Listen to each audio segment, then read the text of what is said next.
Hello, everyone. So, in this summary, since the two classes were so close together, that's Logos and Telos, Logos, logic, building your idea, transferring it to the person you're speaking to, and Telos, building value and helping that person to know what's in it for them, and building that connection with them is what we went over. So, I'm going to make it real simple because we went over a whole lot.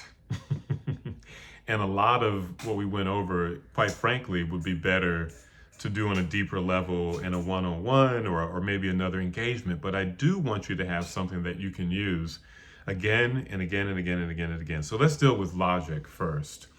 So with logic, you're building an idea. So the first thing you want to understand is what is the value in it for them?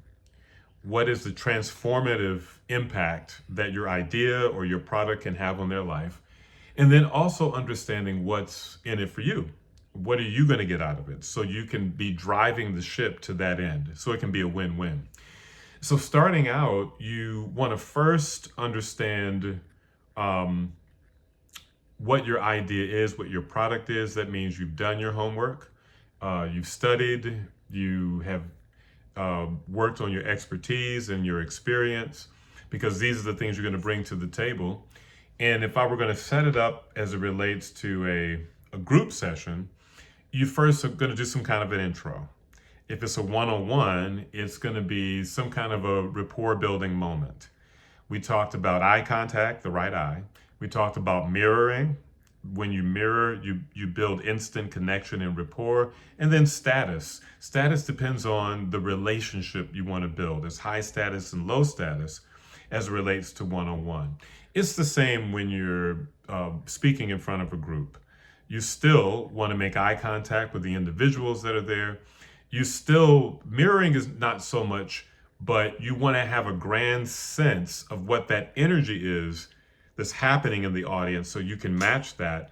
And then, of course, once again, there's status. How do you elevate your status to take control of the room? Or how do you give the status away to let the audience know, hey, I'm just like you?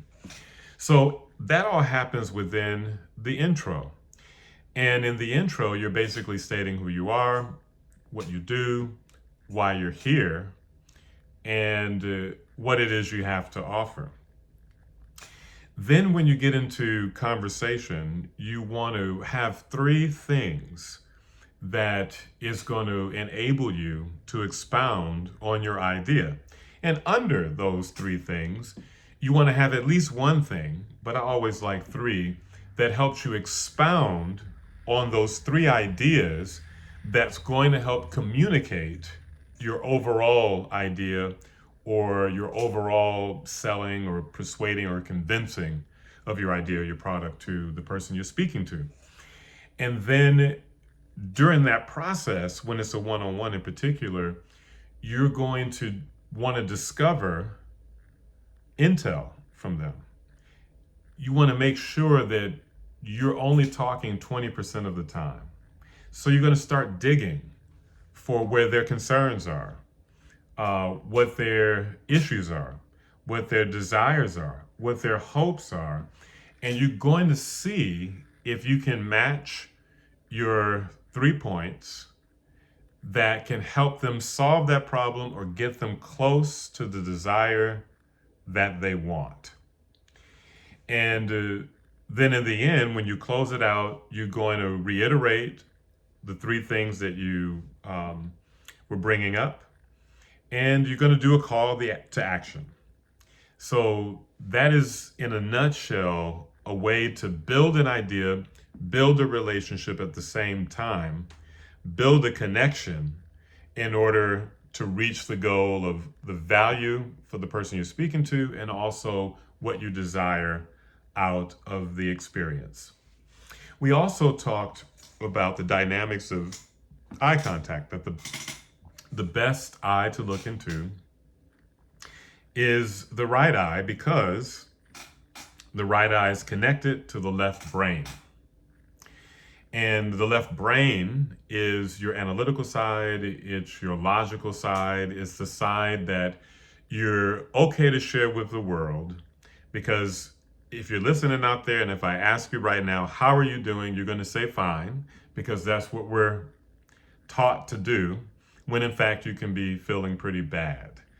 And so, because of that, when we look at the right eye, we're connected to our left brain and we're okay with engaging one another because we're on that same level. However, if you switch it to the left eye, well, the left eye is connected to the right brain. The right brain is your personal side, your emotional side, your creative side, the side that you would rather not people see. It's the in the closet side.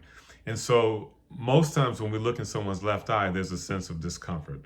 And then, of course, if you switch the eyes back and forth like fighters do, or your spouse, when they wanted to make sure you're telling the truth, it confuses both sides of the brain and makes it very hard to lie, and can be very, very intimidating.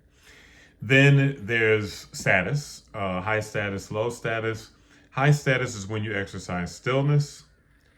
You're moving one moment at a time with your body. You're gesturing one moment at a time. Everything is definite in your movement. And also, you're comfortable with using pauses, because within the pause, there's silence, there's an opportunity to receive, to think, and it's a hack to engage. So that's high status. Low status is the opposite. You may not make eye contact. You may be moving around. The body may be moving all at the same time. And what that is you're lowering your status. Comedians do it all the time,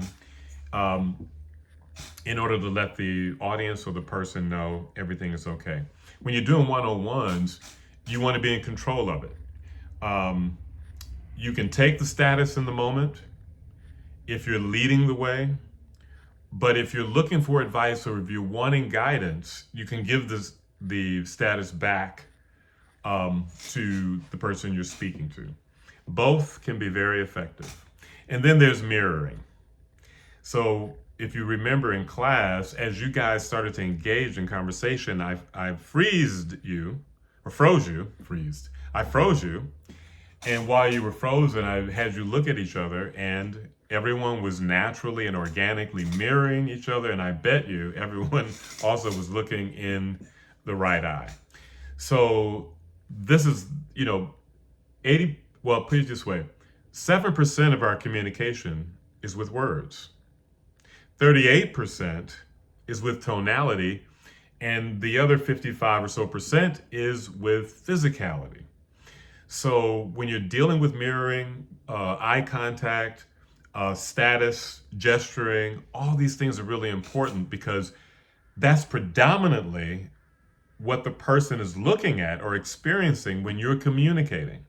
They're looking at you physically, they're listening to how you're saying it, then they get to the words. So if you can hold on to that, that will enable you to make the connection, deliver the value, build a relationship, but then also quickly build and transfer an idea. It was great working with you guys, and I hope to see you all again.